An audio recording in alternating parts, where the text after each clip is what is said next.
కేసీఆర్ వాస్తవంగా తన వారసుని తను ఎలా ఎంపిక చెయ్యాలో అర్థం కాక తలపట్టుకునే పరిస్థితిని హరీష్ రావు తీసుకొచ్చారని చెప్పాలి. వాస్తవంగా కేసీఆర్ అధికారంలోకి రాకముందు పూర్తి స్థాయిలో పార్టీని నడిపించిన వ్యక్తి, అంటే అతిథి పాత్రలో కేసీఆర్ పార్టీని అంతా నడిపించింది హరీష్ రావు. కేసీఆర్కు ఉండేటువంటి సహజసిద్ధమైనటువంటి బలహీనతలు, వ్యక్తిగత బలహీనతలు ఏవైతే ఉన్నాయో ఆయన వాటిట్లో తలమునకలైతే పార్టీని నడిపించడం, దిశానిర్దేశం చేయడం, క్యాడరు, ఉద్యమాలు, టెంపో క్రియేట్ చేయడం, ఇదంతా హరీష్ రావు చేసుకొచ్చారు. కానీ కేసీఆర్ అధికారంలోకి రాగానే హరీష్ రావుని తొక్కేయడం ప్రారంభమైపోయింది.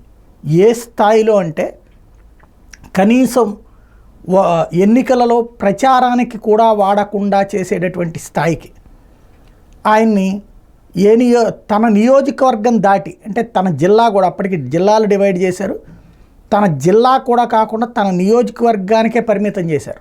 అదంతా కథ నడిపించింది కేటీఆర్ ఒక తొక్కారు అక్కడ. అప్పటిదాకా ఒక వెలిగిన హరీష్ రావుని అసలు ఆయన పరిస్థితి ఏంటి అనేటువంటి స్టేజ్ తీసుకొచ్చారు. ఆ తర్వాతన మళ్ళీ కేసీఆర్ ఎప్పుడో గైడ్ చేశాక ఏమో కానీ సెటరైట్ చేశారు. అది కూడా రెండవసారి ఎన్నికయ్యాక ఫస్ట్ ఇవ్వకుండా సగం తర్వాత ఇచ్చినటువంటి సందర్భంలో మాత్రమే ఇద్దరూ కలిసి పనిచేసినటువంటి పని ఉంది. చాలా కాలం పాటు ఒక గ్యాప్, అంటే పార్టీకి వారసుడు కేసీఆర్, వారసుడు కేటీఆర్ఏ అన్నటువంటి పాయింట్ ఈవెన్ కవితతో చెప్పించడం కానీ ఇవన్నీ జరిగిపోయినాయి. ఆనాడు ఆ విభేదాలన్నీ కనబడ్డాయి. అయితే చివరిలో మాత్రం మళ్ళీ సర్దుకున్నారు. ఇద్దరు బావమరుదులు ఒకళ్ళనొకళ్ళు పొగుడుకుంటా ముందుకెళ్ళారు. అది మరి కేసీఆర్ ఇచ్చినటువంటి వార్నింగో ఏదో కానీ సెటరైట్ అయింది. అయితే ఎలక్షన్లో ఓటమి. ఈ 10 ఏళ్ల పాటు కేసీఆర్ వారసుడిగా అధికారంలో ఉన్నటువంటి పలుకుబడినంతా చూపించుకున్నది కేటీఆర్. కానీ అధికారం గద్దె దిగాక అలాంటి టెంపో క్రియేట్ చేయడానికి మళ్ళీ కేసీఆర్ కావాల్సి వచ్చారు. కేసీఆర్ స్వయంగా వచ్చేదా, కేటీఆర్ ఎన్ని ప్రెస్ కాన్ఫరెన్స్లు పెట్టినా, ఎన్ని మీటింగ్లు పెట్టినా పెద్దగా టెంపో ఊపు రాలేదు.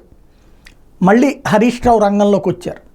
ఆనాడు అగ్గి పెట్టబట్టుకుని పెట్రోల్ మీద పోసుకుని చేసినటువంటి హడావిడి మీడియాని ఆకర్షించడం ఎట్లాగో హరీష్ రావుకు తెలుసు. ఇవాళ అట్లాంటి దాంతోనే సృష్టించారు. ఎట్లాగా గన్ పార్క్ దగ్గరికి వెళ్ళి రాజీనామా, అందులో నుంచి అమరవీరులు ఎవరైనా వచ్చి అది రాజీనామా లేఖలు చూస్తారా? ఏం కాదు, అదొక బిల్డప్ ఉంటుంది. దాని వెనకాల ఒక ఎమోషను, సెంటిమెంటు రేపడం అనేది ఉంటుంది.